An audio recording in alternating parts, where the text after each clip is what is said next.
আসসালামু আলাইকুম প্রিয় দর্শক, অন্য মঞ্চের আলাপচারিতায় আপনাদের সকলকে স্বাগত জানাচ্ছি। ধন্যবাদ মাসুদ ভাই, এবং ধন্যবাদ যেসব দর্শকবৃন্দ আমাদেরকে শুনছেন, সকলকে আমার পান্ডাল অভিনন্দন এবং শুভেচ্ছা। ডাক্তার ইউনূসের বাহিনীতে যে 17 জন আছে, 17 জন সহ মানে টোটাল 30 জন সেফ এক্সিট।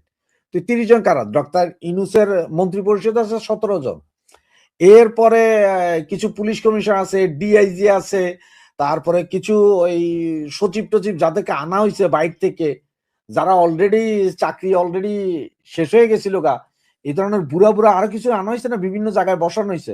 এই 30 জনের একটা সেফ এক্সিট। দেখেন, আমাদের দেশে এই মুহূর্তে যেই সরকারটা আছে ওইটা কি আসলে নিরপেক্ষ? ওইটা তো নিরপেক্ষ না। কারণ ইলেকশন শুরু হয়েছে, ইলেকশনের তফসিল ঘোষণার পরেও দেয়া এই সরকার এনসিপির পক্ষে কথা বলতেছে। এই সরকার ভোট মানুষকে হেঁতে দিতে উৎসাহিত করতেছে। কেন? ভোট তো যার যার ব্যাপার। আর সরকার তো পক্ষপাত নেওয়ার কথা না। ওদের তো কোনো দায় দায়িত্ব নাই।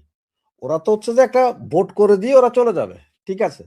তো ওনারা কেন এই ভোট আপনি হেঁতে দিতে হবে, ভোট আপনি নাতে দিলে চলবে না, আপনি এনসিপির এই ছাত্রদেরকে দিতে হবে, এই দিতে হবে, সেই দিতে হবে, এগুলো বলার তো এই সরকারের কোনো যুক্তি নেই। তাইলে আপনি এখন কিভাবে বলবেন যে এই সরকার নিরপেক্ষ? তো নিরপেক্ষ না। এখন বদিউল আলম এতদিন পরে মানে এই সব শেষ করে এখন উনার বোধোদয়, এতদিন পরে কি উনার বোধোদয় হয়েছে?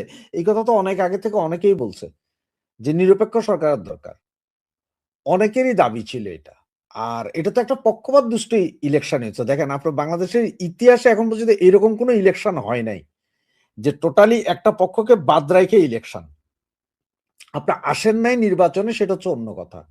আমি বয়কট করলাম, সেটা হচ্ছে অন্য কথা। যেমন আপনার এই এরশাদ শাসন আমলে সব দল বয়কট করছিল। 96 15ই ফেব্রুয়ারি ইলেকশন আওয়ামী লীগ সহ আরো অনেকে বয়কট করছিল। এরপরে ধরেন আপনার এই 14 18 বা 24-এ অন্য দল বয়কট করছে। কাউকে কিন্তু নিষিদ্ধ করা হয় না যে আপনি আসতে পারবেন না। কিন্তু এইবার কি হইছে? সরাসরি আওয়ামী লীগের নিষিদ্ধ। ঠিক আছে, আমি মানলাম আপনাদের মতন যে আওয়ামী লীগ প্রচুর অন্যায় করছে, দোষ করছে, এই করছে, সেটার বিচার হবে। দাঁড়াইতে দেন আপনি। আপনি তো আর আটকাইতে পারেন না। আপনি দিতেন, ইলেকশন করে দেখি ইলেকশনে কেমন হইতো। আপনি 17-18 মাস ধরে আপনাকে কে ম্যান্ডেট দিল যে আপনারে 17-18 মাস থাকার? আবার এখন যেই আ সরকার আপনারা চালাইলেন, এই সরকার, এইখানে তো অন্যান্য এর আগেও তো অনেকবার আমাদের দেশে এরকম ইন্টারিম গভর্নমেন্ট আসছে না? তত্ত্বাবধায়ক ছিল ইন্টারিম সবসময় কিন্তু ওই নিরপেক্ষ ব্যক্তি খোঁজা হইতো। কে নিরপেক্ষ এইভাবে কইরা। কিন্তু এইবার কি হইলো? কোন খোঁজাখুঁজি নাই। ওনাদের একটা সেটআপ যে এনজিও গ্রাম সরকার বসাবে। ওনারা বসায় দিল সেই সরকার।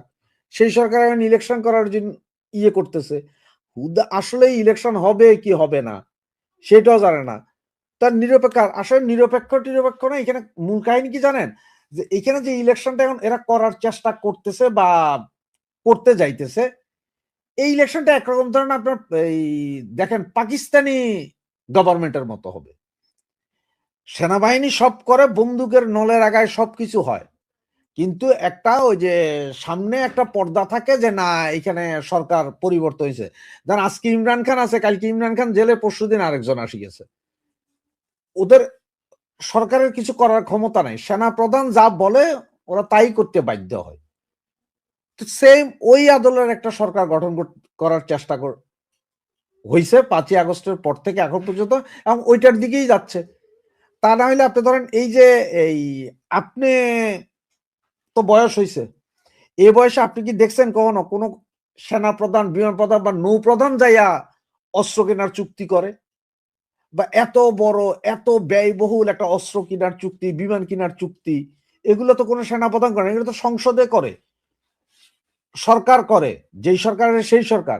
যেখানে মানুষ এখন ৳১২০০ গ্যাস ৳৪৮০০ দিয়েও পাইতেছে না। ৳৫,০০০ দিয়েও গ্যাস পায় না। যেখানে খাদ্যপণ্যের দাম হু, হু করে বাড়তেছে। সেইখানে আমি $৬ বিলিয়ন $১০ বিলিয়ন খরচ করে আমার যুদ্ধ বিমান কিনে আমি কার সাথে যুদ্ধ করব? আগে তো আমি বাঁচতে হবে। বাঁচলে পরে না আমি যুদ্ধ। আমি খাইয়াই বাঁচি না, আমি যেতেছি যুদ্ধ করার, যুদ্ধ বিমান কিনতে। তাও কখন যুদ্ধ বিমান পামু কবে? আমি আরো 10 বছর পরে হয়তো লাগবে, পাবো। এখন অর্ডার করলে তো 10 বছর। আমি 20টা বোয়িং কিনি কেন? এটা ইন্ট্রিম গভর্নমেন্ট বা তত্ত্বাবধায়ক সরকারের তো দায়িত্ব না যে আপনি বিমান কেনার চুক্তি, বন্দর দেওয়ার চুক্তি, যুদ্ধ বিমান কেনার চুক্তি, অস্ত্র কেনার চুক্তি, এগুলো তো আপনি করতে পারেন না। এটা সংসদ করবে। জনগণের ভোটে নির্বাচিত সংসদ করবে এগুলা। আলোচনা হবে কোন দেশ থেকে কিনলে সুবিধা হয়, এগুলো আলোচনা হবে, মানুষ জানবে। এরপরে এইখানে তো ওনারা মানে সেনাবাহিনী যেমনে যেটা বলতেছে সেটাই হয়ে যাচ্ছে। সেম একদম ফুল পকেট সেনাবাহিনীর। এটা হচ্ছে যে আপনার পাকিস্তান, পাকিস্তান মডেল। তার মানে হচ্ছে দেশে যত অস্থিতিশীল পরিস্থিতি থাকবে সেনাবাহিনীর তত লাভ। যেটা পাকিস্তানে দেখেন সারা বছর আপনি কোনোদিন একটা দিন দেখবেন না যখন শান্তি আছে, কন্টিনিউ গ্যাঞ্জাম লেগেই আছে। আর সেইটা বাংলাদেশও সেম করছে। আর যেমন ওই যে পাকিস্তানের দেখেন আপনার লোকজন যখন খাইতে পায় না, কোনো কিছু আন্দোলন হলে তখনই দেখবেন যে ইন্ডিয়ার সাথে তাদের একটা যুদ্ধ। তখন ওরা ওদের জনগণকে বুঝায়, এই তোমরা কি মনে করো না যে আমরা তো ভারতের সাথে যুদ্ধে আছি, এখন আমরা এক হওয়া দরকার। আপনারা কি মনে করেন? হ্যাঁ হ্যাঁ হ্যাঁ হ্যাঁ স্যার, কথা ঠিক বলছেন, আমরা তো ভারতের সাথে যুদ্ধে আছি। ওকে, সেম সিস্টেম বাংলাদেশে। কোনো কিছু হইলে এই আমরা তো ভারতের সাথে যুদ্ধ আছি, এই আধিপত্যবাদ, এই যে হাদিরে হত্যা, এটাও পুরো একটা প্রি প্ল্যান, জামাত এবং সেনাবাহিনীর প্রি প্ল্যান করে মারলো। মাইরা এখন এই ইন্ডিয়ার আধিপত্যবাদ চরম, চলো মারি, এই আমরা এখন যুদ্ধে আছি, আপনারা কি বলেন? এই মানে একটা গ্যাঞ্জাম দেখায় রাখতে হবে। যেমন আপনি একদম সবকিছুই বাদ দেন, এই মুহূর্তে ঘটা দেন ইরানের কাহিনী। ইরানের মধ্যে কোনো একটা আন্দোলন দাঁড়া করাইলে 2-3 দিন পরে পিডিয়া সব শোয়াই ফেলাবে, এরপরে লাগাই দিবে একটা বোমা ইসরায়েলের দিকে, বা হুতি মেরে দেয়, এই দেখছো দেখছো দেখছো ওই মুসলমান মারে, আমরা সব এখন যুদ্ধে আছি, আপনারা সব চুপ করেন, আমরা আগে যুদ্ধ থেকে বের হই, পরে চিন্তা করা যাবে। তো ওই হচ্ছে সিস্টেম। এখন ভদ্রলোক এতদিন পরে, ভদ্রলোক উনি না, অনেকেই মুখ খুলতেছে আস্তে আস্তে, শুধু যে বদিউল আলম উনি না, এরকম অনেকেই আস্তে আস্তে মুখ খুলতেছে। আরো 2-4 দিনে খুলবে। ইন্টারন্যাশনালি তো অনেকেই এখন বলছে। এটা হয়তো আরো এই সপ্তাহের ভেতরে বা আগামী সপ্তাহে যদি আরো অনেক ইন্টারন্যাশনালি কথাবার্তা হবে, এগুলো এগুলো আসতেই থাকবে। তো এগুলো আসতে থাকবে, আমরাও শুনতে থাকি, দেখি কি হয় আসলে। এর আগেও দেখছেন যে এরকম ইলেকশনের ডেট দিয়েও পরে পিছাইতে, ওই রকম একটা চান্স আছে। তবে ওই চান্সটা হইলেও কি হবে জানেন? এই যে ইনক্লুসিভ ইলেকশনের যেই কথাটা এখন বলতেছে, সারা ওয়ার্ল্ডের বিভিন্ন দেশগুলো বলতেছে, যেমন গত পরশুদিন আপনার ব্রিটেনের 4জন এমপিও বলছে যে ইনক্লুসিভ ইলেকশন না হলে এটা কোনো ইলেকশন, এটাকে মেনে নেওয়া যায় না। গণতান্ত্রিকভাবে ইলেকশন করতে গেলে সব দলকে আনতে হবে। তো আন্তর্জাতিক চাপ যত বাড়বে, এর ভিতরে দেশের ভিতরে এটা একটা ক্ষোভ তৈরি হইতে হবে। যতক্ষণ পর্যন্ত ওই আন্দোলন গড়ে উঠবে বা দেশের ভিতরে মানুষ এটা নিয়ে কথাবার্তা বলবে, ততক্ষণ পর্যন্ত আসলে এরকমই টুকটাক হয়তো 2-1 জন বলবে ওরা ইলেকশন করাই দেওয়া যাবে। কারণ হচ্ছে ওদের দরকার সেফ এক্সিট। ডাক্তার ইউনুসের বাহিনীতে যে 17 জন আছে, 17 জন সহ মানে টোটাল 30 জন সেফ এক্সিট। তো 30 জন কারা? ডাক্তার ইউনুসের মন্ত্রী পরিষদ আছে 17 জন। এরপরে কিছু পুলিশ কমিশন আছে, ডিআইজি আছে, তারপরে কিছু ওই সচিব টচিব যাদেরকে আনা হয়েছে বাইর থেকে, যারা অলরেডি চাকরি অলরেডি শেষ হয়ে গেছিল গা, এই ধরনের বুড়া বুড়া আরো কিছু আনা হয়েছে না, বিভিন্ন জায়গায় বসানো হয়েছে। এই 30 জনের একটা সেফ এক্সিট, যে ওরা একটা ইলেকশন কইরা যে ভাই তোরা যে নিবি নে, নিয়ে আনে, আমরা এবার যাই। এইটা হচ্ছে যে মূল। এখন তত্ত্বাবধায়ক আসতে পারে, তবে সেটার জন্য একটা আন্দোলন দাঁড়া করাইতে হবে। বিদেশিরা শুধু যদি বলে যে ইনক্লুসিভ করো ইনক্লুসিভ করো, এই আপনারা সব দলকে নিয়ে করেন, বা এটা মানলাম না আমি। আমরা এর আগেও দেখছি এরকম বিদেশিরা অনেকবার বলছে, কেউ মানে নাই। তো ওরা কোনো মতো একটা ইলেকশন করে দিবে। এখন ইলেকশন করে দিয়ে ওদের কিন্তু ধান্দা, ডাক্তার ইউনুস সহ বাকিদের ধান্দা বা ইউনুস কি এখানে মূলত সেনাবাহিনী, এদেরও ধান্দা যে জামাত নিয়ন্ত্রিত মৌলবাদী গোষ্ঠীর হাতে দিয়ে যাওয়া। কারণ এই মৌলবাদী গোষ্ঠীর হাতে যদি ইলেকশন করে দিয়া যাইতে পারে নির্বাচনটা, তাইলে ওনাদের সেফ এক্সিটটাও ক্লিয়ার হয় এবং দেশও চরম অস্থিতিশীলতা থাকে কন্টিনিউ। কারণ হচ্ছে যে মৌলবাদীরা পাইলেই দেখবে যে বিএনপি তখন মিছিল করবে, বিএনপি তখন আওয়ামী লীগের সহযোগিতা নেবে, শুরু হবে গন্ডগোল। এইগুলা ইয়ে করে আপনার সবচেয়ে উপকার হবে কার? সেনাবাহিনীর, ওরা ক্ষমতায় থাকবে। সেম আপনার যেটা বললাম যে পাকিস্তান আর বাংলাদেশের মেথড এখন টোটালি সেম, কোনো পার্থক্য নাই। একটু চোখ বন্ধ করে দোনো দেশ চিন্তা করেন, দেখবে যে একই রকম চলতেছে। সুতরাং এখন দেশের মানুষ, এখন আওয়ামী লীগ যদি দাঁড়ায় বা বিএনপি, তো আসলে বিএনপি বুঝতেছে, বুঝে না, কিছু করার নাই। আপনি একটা জিনিস দেখেন, আওয়ামী লীগের 17 বছর বললো যে খালেদা জিয়া বন্দী ছিল। আওয়ামী লীগের 17 বছর খালেদা জিয়া বন্দী ছিল না। খালেদা জিয়া যে সময়টা জেলে ছিল, পরে শেখ হাসিনার নিজের ইচ্ছাতে, নিজের চেষ্টায় কিন্তু খালেদা জিয়ার জামিন দিয়া হসপিটালে ভর্তি করা হয়েছিল, আপনার যে হসপিটালে উনি মারা গেছেন। এরপরে শেখ হাসিনা যখন দেশ ছাড়লো 5ই আগস্টের পরে, ওই দিনে টিভি ক্যামেরা গেলেন, উনি মেকআপ টেকআপ করে একেবারে শুক্রিয়া আলহামদুলিল্লাহ বললেন। এরপরে গত জানুয়ারিতে ওনাকে ইংল্যান্ডে নিয়ে আসা হইলো, এইখানে উনি ট্রিটমেন্ট করে সুস্থ স্বাভাবিক আবার দেশে ফিরে গেলেন। আপনি কি দেখাইতে পারবেন দেশে ফিরে গিয়ে উনি কোনো একটা মিটিং মিছিলে গেছিলেন, উনি কোনো একটা ভার্চুয়ালি কোনো মিটিং এ উনি যোগ দিয়ে কোনো বক্তৃতা দিচ্ছেন, উনি কোনো কথা বলছেন? চুপ। তাই আপনি ট্রিটমেন্ট করে আসছেন, আইসা ঘরে ঢুকছেন, একদম চুপ, কোনো কথা বলবেন না। তার মানে ওরা চাইছে যে মরা খালেদা জিয়া সহ একটা বিএনপি আর জামাত দিয়ে একটা কোন রকম ইলেকশন করাইতে। তারেক জিয়ারা আসতে দিবে না, তারেক জিয়া বিদেশে রইল। তারেক জিয়া নিজে বললো যে আমার আশাটা আমার হাতে না, কারণ আসলে সেনা প্রধান বা সেনাবাহিনী চায় না তারেক জিয়া আসুক, কারণ ওদের একটা ভয় যে তারেক জিয়া আসলে আবার যদি বিএনপি দাঁড়াইয়া যায়, আর এই দাঁড়ানোর মধ্যে যদি ইলেকশনে উল্টাপাল্টা কিছু হয়ে যায়, তাহলে একটা সমস্যা আছে। সুতরাং এখানে সমস্যা অনেক রকম হইতে পারে। আপনার এর আগে আপনার অধিকার বলছিল যে 40 জন লোক মারা গেছে, এইখানের মধ্যে দেখেন যে 32টা নামই বিএনপির, 32 জন সরাসরি বিএনপির। কারণ আওয়ামী লীগের যেগুলো মারা গেছে এগুলোর কথা বলাও হয়নি। 186 জনের মতো আপনার জেলখানায় মারা গেছে, বিভিন্ন জায়গায় মারছে, প্রতিদিনই মরতেছে, ওগুলা না, বিএনপির স্পেশাল। এবং গত এক সপ্তাহে দেখেন আরো 3 জন মারা গেছে। তার মধ্যে একটা ছেলে চিটং এ গেছিল বাপের জিয়াফতে, সেইখানে তাকে সেনাবাহিনী ধরে নিয়ে যায়, পরে মৃত অবস্থায় তারা পুলিশের কাছে হস্তান্তর করে। আজকে দেখেন এই ফখরুল ইসলামও বলতে, ডাবলু নামে আরেকটা কথা বিএনপি নেতা, তারও সেনাবাহিনী। এবং আজকে সকালে আরো একটা মারা গেছে, তাও সেনাবাহিনীর হাতে বিএনপি। ঘটনা হচ্ছে যে সেনাবাহিনী তো জানে যে যদি জিতা যায়, যদি বিএনপি আসে, তাহলে তো এটা গ্যাঞ্জাম হয়ে যেত, আমাদের বিরুদ্ধে আমার মামলা হবে, সেনাবাহিনীর বিরুদ্ধে মামলা হবে, এই অফিসারগুলো বাইজা যাবে। একটা সমস্যা আছে, কারণ এখন সেনাবাহিনীর যারা লিড করতে গেলে সব জামাতপন্থী। সুতরাং হেন কোনো কর্ম নাই যেটা করবে না। আপনার যেমন সেনাবাহিনী কি চাইতেছে আপনার সরাসরি প্রিসাইডিং অফিসারের অনুমতি ছাড়া কেন্দ্রে ঢুকবে, ভোট কেন্দ্রে। কেন ভোট কেন্দ্রে আপনি কেন ঢুকবেন? কেন্দ্রের ভিতর তো আপনার কোনো ইয়ে না, আপনার কাজ তো বাইরে, কিন্তু ওরা বারবার চাপ দিতেছে ওরা কেন্দ্রে ঢুকতে পারবে। কিছু ভিডিও ভাইরাল এখন, সন্দীপ 3, নোয়াখালী, এরকম মিডিল ইস্ট সহ পৃথিবীর বিভিন্ন দেশে যে পোস্টাল ভোটগুলো আছে, এগুলোর নিয়ন্ত্রণ নিয়ে নিছে অলরেডি জামাতের লোকজন। তারা টোটাল ভোটগুলোকে এম্বাসি থেকে আইনা নিজেরা সব কাট করা, ভোট দিয়া সিল করা, প্যাক করা, ওগুলো এম্বাসিতে পৌঁছাচ্ছে যে এগুলো সব আপনারা বাংলাদেশে পৌঁছান। তাহলে প্রতিটাতে 3000 থেকে 4000 ভোট এক একটা দেশে, ক্ষেত্র বিশেষ আরো বেশি, যেমন লন্ডন, তারপরে ফ্রান্স, এগুলো তো আরো বেশি, আমেরিকা আরো বেশি, ইটালি মিটালি ইউরোপে আরো বেশি। একটা জিনিস দেখেন, আপনি একটু খেয়াল করলে দেখবেন মিনিমাম 40 থেকে 50টা আসনের ডিফারেন্স হবে 1 থেকে 3000 ভোটের মাঝখানে। তাহলে এই 3 থেকে 3500, 4000, 5000 ভোট যদি আসন আর যদি শুধুমাত্র জামাতের কাঁধেই যেত, জামাত তো আগেই অলরেডি বেরোই আছে। এরপরে তারা কি করছে, সারা বাংলাদেশে 180টা আসন চিহ্নিত করছে।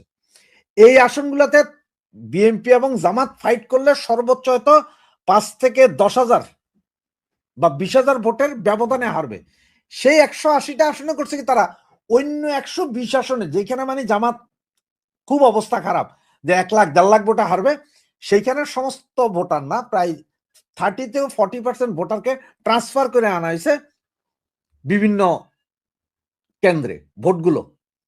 এখন ওই প্রার্থীর ওই লোক আসুক চাই না আসুক সেটা ব্যাপার না, বা জামাতের এরা চলেও আসতে পারে, আগের দিন রাইতে এসে ভোট কেন্দ্রে দাঁড়া যাবে ভোর 5টায়। এইভাবে চলতেছে অবস্থা। তা এই অবস্থা যখন যদি পরিকল্পিত, একটু খোলা চোখে দেখলে সবাই বোঝা যায়। সুতরাং এখন এই নতুন করে তত্ত্বাবধায়ক আনতে হইলে আওয়ামী লীগের সঠিকভাবে দাঁড়াইতে হবে। ইন্টারন্যাশনাল যে প্রেশার আছে এটা আরো বেশি পড়তে হবে, যাতে একটা হই হই রই রই বাজে। যদি ওইটা করতে পারে তাহলে তো নতুন করে আবার তত্ত্বাবধায়ক আসবে, আওয়ামী লীগ হবে। কারণ তা হলে এমন কোন পাগল তো আমি দেখতেছি না ডোনাল্ড ট্রাম্পের মতো, যা হিসাবে যে ভেনিজুয়েলার প্রেসিডেন্টে যেরকম নিয়ে গেছে এরকম নিয়ে যাবে। কারণ ডোনাল্ড ট্রাম্পের আমেরিকারও তো স্বার্থ আছে বাংলাদেশে। কারণ এখানে একটা ঘাটি টাটি হইলে তারপরে চায়না, ইন্ডিয়া সবগুলোর দিকে চোখ রাখা যায়, তো লাভ না। ভারতের সেনাপ্রধান জেনারেল উপেন্দ্র দ্বিবেদী বাংলাদেশকে নিয়ে কিসের ইঙ্গিত দিলেন? বাংলাদেশের সরকার ঘনিষ্ঠরা যখন সেভেন সিস্টার্স দখল করার হুমকি দিচ্ছে, ক্রিকেট ইস্যুতে সরকার উপদেষ্টা যখন গোলামির পিঞ্জর ভাঙার ঘোষণা দিচ্ছেন, দেশের গণমাধ্যমে যখন পাকিস্তান থেকে যুদ্ধবিমান কেনার খবরের সয়লাব, ঠিক তখন ভারতীয় সেনাপ্রধানের কণ্ঠে দেখা গেল নিরুত্তাপ আর কোনো উদ্বেগ না থাকার সুর।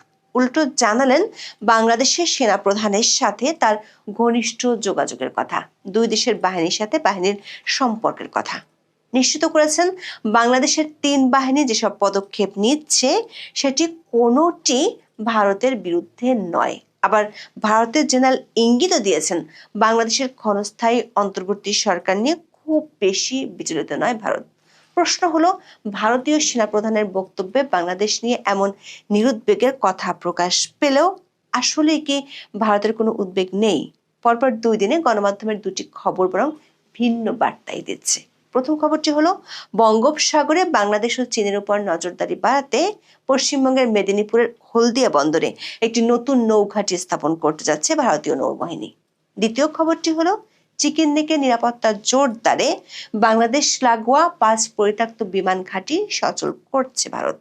আবার ভারতীয় সেনাপ্রধান এমন সময় বার্তা দিলেন যখন দিল্লিতে মার্কিন নতুন রাষ্ট্রদূত সার্জিও গোর একেবারে প্রথা ভেঙে বক্তব্য দিয়ে ঘোষণা করলেন আমেরিকার কাছে ভারতই হলো সবচেয়ে বেশি গুরুত্বপূর্ণ দেশ। নতুন একটি জোটে ভারতকে টানতে চায় যুক্তরাষ্ট্র।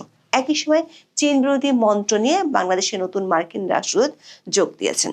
সূত্রগুলো বলছে, একই সময় সার্জিও গোরের দিল্লিতে এবং ব্রেন্টের বাংলাদেশের দায়িত্ব নেওয়ার পর খুব শীঘ্রই বাংলাদেশকে ঘিরে ভারত ও যুক্তরাষ্ট্রের কৌশলগত সিদ্ধান্তগুলো পরিষ্কার হয়ে উঠবে। কূটনৈতিক মহলে একটি কথা প্রচলিত আছে, অন্তর্বর্তী সরকারের আমলে বাংলাদেশকে ঘিরে ভারতের মধ্যে যে উদ্বেগ সেটির ভিন্ন রূপ দেখা যেতে পারে যদি ভারত ও আমেরিকার মধ্যে যে দূরত্ব তা কমে আসে। একসময় ট্রাম্প ও মোদির বন্ধুত্ব আন্তর্জাতিক গণমাধ্যমের শিরোনাম হলেও শুল্ক ইস্যুতে সে বন্ধুত্বে দৃশ্যমান ফাটল দেখা গেছে। দিল্লির সঙ্গে ওয়াশিংটনের চলছে কূটনৈতিক টানাপোড়েন। ভারতের উপর এরই মধ্যে 50% শুল্ক চাপিয়েছে আমেরিকা।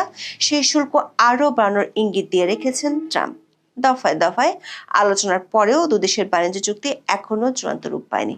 এমন পরিস্থিতিতে ভারতের নতুন রাষ্ট্রদূত হিসেবে যোগ দিলেন ট্রাম্পের বন্ধু ও বিশেষ দূত সার্জিও গোর। যোগ দিয়ে ভেঙেছেন প্রথা। সাধারণ কূটনৈতিক প্রথা হলো, রাষ্ট্রপতির কাছে নথিপত্র জমা পড়ার পরেই জনসমক্ষে কোনো বক্তব্য দেন কোনো দেশের রাষ্ট্রদূত। কিন্তু শুক্রবার দিল্লিতে পৌঁছে রাষ্ট্রপতির সাথে সাক্ষাতের আগেই বক্তব্য দিলেন গোর। গোর বলেছেন, আমেরিকার কাছে ভারতই হলো সবচেয়ে বেশি গুরুত্বপূর্ণ দেশ। ভারতের সঙ্গে বন্ধুত্ব আমেরিকার কাছে যতটা গুরুত্বপূর্ণ ততটা আর কোনো দেশের ক্ষেত্রেই নয়।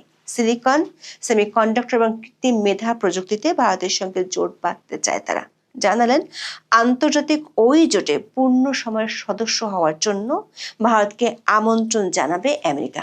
প্রশ্ন হলো, যে ট্রাম্প প্রশাসন এতদিন ভারতকে দূরে রেখেছে, সেখানে হঠাৎ করেই ট্রাম্পের দূত কেন বলছেন ভারতই আমেরিকার কাছে সবচেয়ে গুরুত্বপূর্ণ দেশ?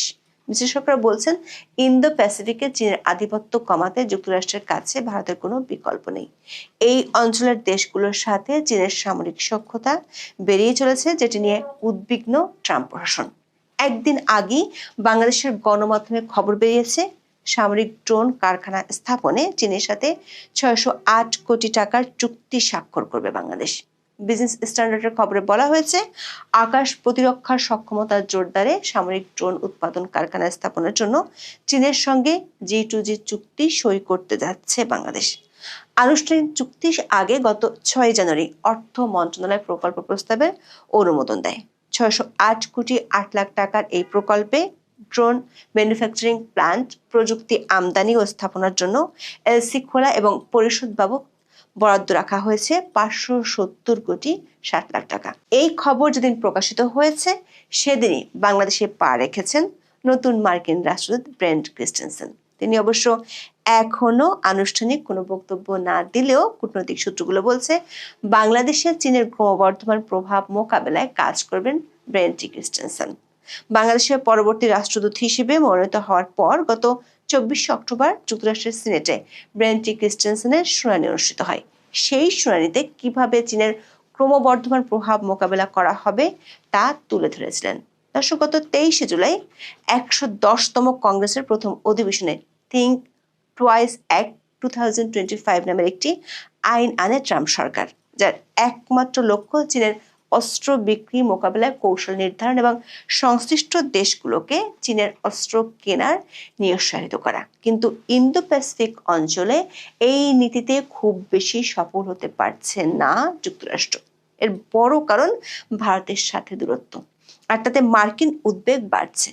দর্শক, মার্কিন উদ্বেগ না কমলেও চীন ও পাকিস্তান কেন্দ্রিক বাংলাদেশের সামরিক তৎপরতা নিয়ে ভারতের মধ্যে কোনো উদ্বেগ নেই, এমনটাই শোনা গেছে ভারতের সেনাপ্রধান জেনারেল উপেন্দ্র দ্বিবেদীর বক্তব্যে। 13 জানুয়ারি নয়াদিল্লিতে সেনাবাহিনীর বার্ষিক সংবাদ সম্মেলনে এক প্রশ্নের জবাবে তিনি বলেছেন, যে কোনো ধরনের ভুল বোঝাবুঝি এড়াতে ভারত ও বাংলাদেশের সামরিক বাহিনীর মধ্যে একাধিক যোগাযোগের চ্যানেল খোলা রয়েছে। একজন সাংবাদিক প্রশ্ন করতে গিয়ে বলেন, বাংলাদেশের সঙ্গে পাকিস্তানের সম্পর্কে যে নতুন সমীকরণ সেটা ভারতের জন্য হুমকি হিসেবে দেখা হচ্ছে। ভারতীয় সেনাবাহিনী বিষয়টি কিভাবে দেখছে? ভারতের আনন্দবাজার পত্রিকা লিখেছে, জেনারেল উপেন্দ্র ইঙ্গিত দিয়েছেন ঢাকার অন্তর্বর্তী সরকারের মেয়াদ বেশি দিন নয়, তাই তাদের পদক্ষেপ নিয়ে বেশি চিন্তা করা হচ্ছে না। জেনারেল উপেন্দ্র দ্বিবেদী বলেছেন, প্রথমত বাংলাদেশের ক্ষমতায় কি ধরনের সরকার রয়েছে তা বোঝা গুরুত্বপূর্ণ। যদি এটি একটি অন্তর্বর্তী সরকার হয় তাহলে দেখতে হবে তারা যে পদক্ষেপগুলো নিচ্ছে সেগুলো আগামী 4-5 বছরের জন্য নাকি কেবল আগামী 4-5 মাসের জন্য। ভারতীয় সেনাপ্রধান বলেন, বিবেচনা করতে হবে এখনই কোনো তাৎক্ষণিক প্রতিক্রিয়া জানানোর প্রয়োজন আছে কিনা। দর্শক, এর আগে ভারতের পররাষ্ট্রমন্ত্রী এস জয়শঙ্কর ঢাকায় এসে বাংলাদেশের অন্তর্বর্তী সরকার প্রধান উপদেষ্টার সাথে সাক্ষাৎই করেননি। এবার ভারতের সেনাপ্রধান ইঙ্গিত দিলেন ক্ষণস্থায়ী সরকারের কর্মকাণ্ড নিয়ে খুব বেশি ভাবেন না তারা, বরং বাংলাদেশের 3 বাহিনীর সাথে ভারতের 3 বাহিনীর যে ঘনিষ্ঠ যোগাযোগ আছে সেটিও খোলাসা করলেন। তিনি বলেছেন, এই মুহূর্তে 3 বাহিনী তাদের যোগাযোগের সব চ্যানেল পুরোপুরি খোলা রেখেছে। ভারতীয় সেনাবাহিনীর একাধিক যোগাযোগের চ্যানেল সক্রিয় রয়েছে এবং তিনি বাংলাদেশের সেনা প্রধান জেনারেল ওয়াকারুজ্জামানের সঙ্গে নিয়মিত যোগাযোগ রাখছেন। তিনি আরো বলেন, একইভাবে অন্যান্য চ্যানেলের মাধ্যমেও তারা যোগাযোগ বজায় রাখছেন। ভারতীয় সেনাবাহিনীর একটি প্রতিনিধি দলের বাংলাদেশ সফরের কথা উল্লেখ করে তিনি বলেন, প্রতিনিধি দলটি বাংলাদেশে মাঠ পর্যায়ে সংশ্লিষ্ট সবার সঙ্গে সাক্ষাৎ করেছে। একইভাবে নৌবাহিনীর প্রধান এবং বিমান বাহিনীর প্রধানও কথা বলেছেন। জেনারেল দ্বিবেদী বলেন, এর উদ্দেশ্য হলো কোনো ধরনের যোগাযোগ বিভ্রাট বা ভুল বোঝাবুঝি যেন না হয়। তিনি আশ্বস্ত করেছেন, এই মুহূর্তে বাংলাদেশের 3 বাহিনীর পক্ষ থেকে যে পদক্ষেপগুলো নেওয়া হচ্ছে তার কোনোটি কোনোভাবেই ভারতের বিরুদ্ধে নির্দেশিত নয়। দর্শক, বাংলাদেশের যে তৎপরতা সেটিকে ভারতীয় সেনাপ্রধান দেখছেন বাংলাদেশের প্রতিরক্ষা বাহিনীর সক্ষমতা উন্নয়নের চেষ্টা হিসেবে। তিনি বলেছেন, সক্ষমতা উন্নয়নের বিষয়টি একটি চলমান প্রক্রিয়া। ভারতও তা করেছে, অন্যান্য দেশও করছে।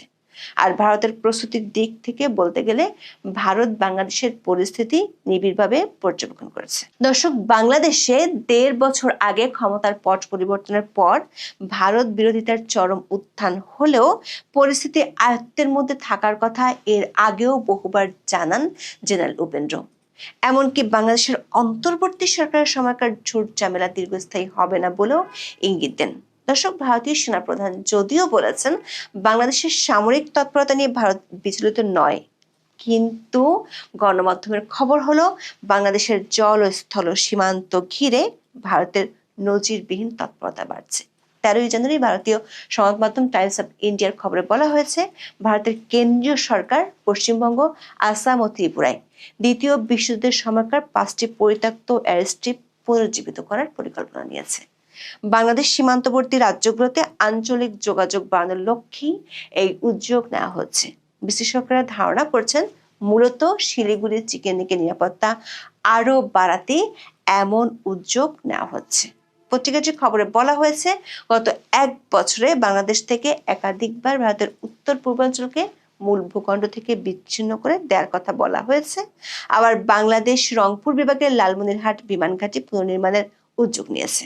যদিও বাংলাদেশ সরকার আনুষ্ঠানিকভাবে জোর দিয়ে জানিয়েছে, লালমনিরহাটের ওই বিমান ঘাঁটিটি প্রধানত ব্যবহার হবে নিজস্ব জাতীয় প্রয়োজনে, অন্য কোনো দেশে সেনাবাহিনীর জন্য নয়। তবে টাইমস অফ ইন্ডিয়া বলছে, নয়াদিল্লি কোনো ঝুঁকি নিতে রাজি নয়। এরই মধ্যে ভারত এই অঞ্চলের সামরিক উপস্থিতি জোরদার করেছে। পশ্চিমবঙ্গের চোপড়া, বিহারের কিষানগঞ্জ এবং আসামের ধুবড়িতে লাচিত বরফুকন নামে 3টি নতুন সেনাঘাঁটি স্থাপন করা হয়েছে। অন্যদিকে ইন্ডিয়া টুডের খবর বলা হয়েছে, বঙ্গোপসাগর উত্তর অংশে চীনের নৌ তৎপরতা বৃদ্ধি এবং বাংলাদেশ ও পাকিস্তানের ক্রমবর্ধমান প্রতিরক্ষা সহযোগিতার মুখে কৌশলগত অবস্থান মজবুত করার উদ্যোগ নিয়েছে ভারত। এই লক্ষ্যে পশ্চিমবঙ্গের মেদিনীপুরের হলদিয়া বন্দরে একটি নতুন নৌঘাঁটি স্থাপন করতে যাচ্ছে ভারতীয় নৌবাহিনী। নতুন স্থাপনাটি একটি নৌ ডিটাচমেন্ট বা মূল বাহিনী থেকে আলাদা ফোর্স হিসেবে কাজ করবে, যার লক্ষ্য হবে ছোট আকৃতির আধুনিক যুদ্ধজাহাজ মোতায়েন করা। হলদিয়া বন্দর থেকে সরাসরি বঙ্গোপসাগরে ঢোকা যায়। হলদিয়া ডক কমপ্লেক্সের বিদ্যমান সুযোগ সুবিধা ব্যবহার করে দ্রুত এই ঘাঁটি কার্যকর করা সম্ভব। বর্তমানে সেখানে একটি বিশেষ জেটি ও প্রশাসনিক ভবন তৈরির কাজ চলছে। বিশেষজ্ঞদের মতে, বাংলাদেশ হয়ে ভারতে অনুপ্রবেশ ঠেকানো এবং ভারতের জল সীমানায় চীনের পিপলস লিবারেশন আর্মি নেভির গতিবিধি পর্যবেক্ষণ করতে এই ঘাঁটি অত্যন্ত সহায়ক হবে। কূটনৈতিক সূত্রগুলো বলছে, চীনের সাথে সম্পর্কের কারণে আমেরিকার মধ্যে যেমন উদ্বেগ বাড়ছে, তেমনি পাকিস্তানের সাথে বেশি তহরম মহরম থাকার কারণে বাংলাদেশ নিয়ে ভারতেরও উদ্বেগ আছে। পাকিস্তান থেকে যুদ্ধ বিমান কেনার আগ্রহের খবর এসেছে সংবাদ মাধ্যমে। রয়টার্সের এক প্রতিবেদনে জানানো হয়, পাকিস্তান ও বাংলাদেশের বিমান বাহিনীর প্রধান সম্ভাব্য একটি প্রতিরক্ষা চুক্তি নিয়ে আলোচনা করেছেন। এর আওতায় ঢাকার কাছে J-17 থান্ডার জেট ফাইটার বিক্রির প্রস্তাব রয়েছে। বাংলাদেশের পক্ষ থেকে আনুষ্ঠানিক কোনো বক্তব্য পাওয়া না গেলেও এ বিষয়ে বিবৃতি দেয় পাকিস্তানের আন্তঃবাহিনী জনসংযোগ পরিদপ্তর ISPR। যদিও অন্তর্বর্তী সরকার গত 17 মাসে হরে দরে সবাইকে বলে যাচ্ছে বিমান কেনার কথা। প্রথমে চীন থেকে যুদ্ধ বিমান কিনতে চেয়েছে, তারপর ইতালি থেকে ইউরোফাইটার টাইফুন কেনার জন্য MOU স্বাক্ষর করেছে, এরপর সবশেষ পাকিস্তান থেকে কেনার কথা সামনে এসেছে। অথচ এই যে যুদ্ধ বিমান কেনার মাধ্যমে বিমান বাহিনীকে আধুনিকায়নের যে উদ্যোগ, সেটি ছিল বিগত সরকারের, মানে আওয়ামী লীগ সরকারের। আওয়ামী লীগ এজন্য ফোর্সেস গোল 2030 নির্ধারণ করেছিল। এইগুলোর অধীনে শেখ হাসিনার আমলে বাংলাদেশের সশস্ত্র বাহিনীতে 5 বছরে ভূমি থেকে আকাশে উৎক্ষেপণযোগ্য ক্ষেপণাস্ত্র সিস্টেম ও মানববিহীন ড্রোন সহ অন্তত 23 ধরনের নতুন আধুনিক প্রযুক্তির যুদ্ধ সরঞ্জাম সংযোজন করা হয়েছিল। এমনকি তখন সশস্ত্র বাহিনীর প্রতিবেদন অনুযায়ী সেনাবাহিনীর জন্য surface two air missile system আনা হয়েছিল চীন থেকে। আওয়ামী লীগ সরকার আমলে ভূমি থেকে আকাশে উৎক্ষেপণযোগ্য ক্ষেপণাস্ত্রের প্রথম পরিচিতি ঘটে বাংলাদেশে। প্রশ্ন হলো, তখন চীন থেকে অস্ত্র কেনা নিয়ে আমেরিকার উদ্বেগ ছিল না, এখন কেন দেশটির উদ্বেগ বাড়ছে? আর একই সময় বাংলাদেশের সীমান্ত ঘিরে ভারতের তৎপরতাও নজিরবিহীনভাবে বাড়ছে। আবার সার্জিও গোর নতুন করে ভারত ও যুক্তরাষ্ট্রের সম্পর্কের ইঙ্গিত দিয়ে ভারতে তার ইনিংস সূচনা করেছেন। বাংলাদেশের ব্রেন্ট ক্রিস্টেনসেনও তার চীন বিরোধী বার্তা সরকারের কাছে পৌঁছে দিয়েছেন। প্রশ্ন হলো, কূটনীতিকদের পুরনো যে সমীকরণ, এই অঞ্চলে ভারত ও আমেরিকার স্বার্থ অভিন্ন হলে দক্ষিণ এশিয়ার আঞ্চলিক রাজনীতি আর রাজনীতির সমীকরণ যে পাল্টে যেতে পারে তার শুরু কি শিগগিরই হবে? যদি তাই হয় তাহলে তার প্রভাব নিঃসন্দেহে বাংলাদেশেও পড়বে। এখন এই পর্যন্ত, সবাই ভালো থাকুন, সুস্থ থাকুন, নিরাপদে থাকুন। দেখা হবে আগামী পর্বে।